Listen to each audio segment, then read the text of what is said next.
Hello and welcome to some more Star Citizen. Inside Star Citizen has returned from its hiatus with a new show, Counterpunch Summer 2019. It's supposed to technically be the start of the 3.7 branch of what they look at for the next quarter, but it was very short, and we'll go over it in this like snappy, bite-sized sort of summary of it. The Anvil Ballista is meant to expand ground gameplay and eventually provide ways to protect ground areas. It has a huge range, being able to take out enemies before they can detect you. The missiles it has are massive, 8 size 5s and 2 size 7 missiles. They're huge. Boom, boom, boom, boom. A single size 5 can take out a Cutlass, for example, and a size 7, something bigger. The 360-degree turret is new as well. Multiples of these vehicles can obviously be used together to defend a ground target, and there's going to be lots of gameplay centered around these vehicles and ground attacks and defense in the future.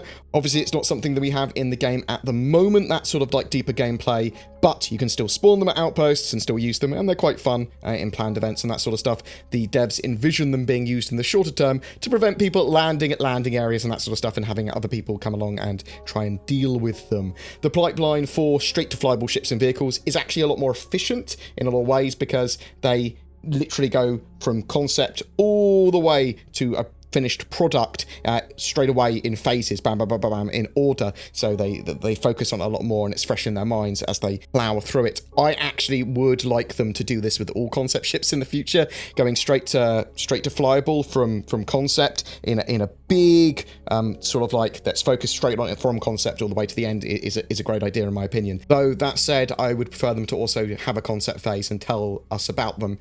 So that they don't just suddenly come out, bam, like out. I want to be part of that entire phase, if possible, but that's just me. The 890 jump has been confirmed at being 210 meters long. It's a mighty sort of luxury capital ship, but it also has 68 rooms, and they've been making lots of props for those rooms, for the spa, for the kitchen, the bar, the restaurant. They've all got full sets of little props, from towels to cutlery to comfy footwear to modern art in the form of paintings and sculptures. Though all the paintings were made by a single artist, they have been signed by various devs from the studio, so they've got a little bit of extra flavour to them. The ship is still planned for a 3.6.x patch within the next a month or two, so it is in the 3.6 branch, and it will be the biggest ship we've had by far, only being able to land at first at Hurston and ArcCorp, I believe. They also talked about melee combat, which is coming a bit further down the line, not for 3.7. In fact, everything that we've talked about today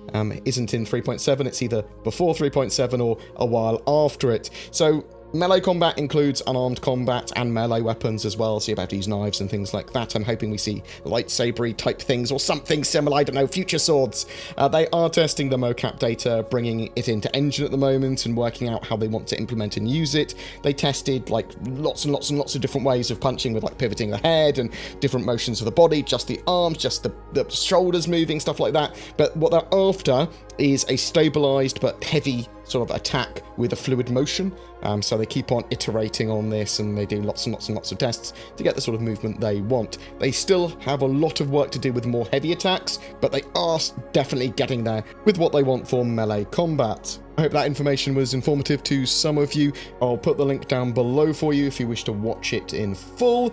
Also, if you are one of my VIPs, if you are a YouTube member or a Patreon, please check out the exclusive content that's going up on my YouTube channel in the community section or directly on the Patreon.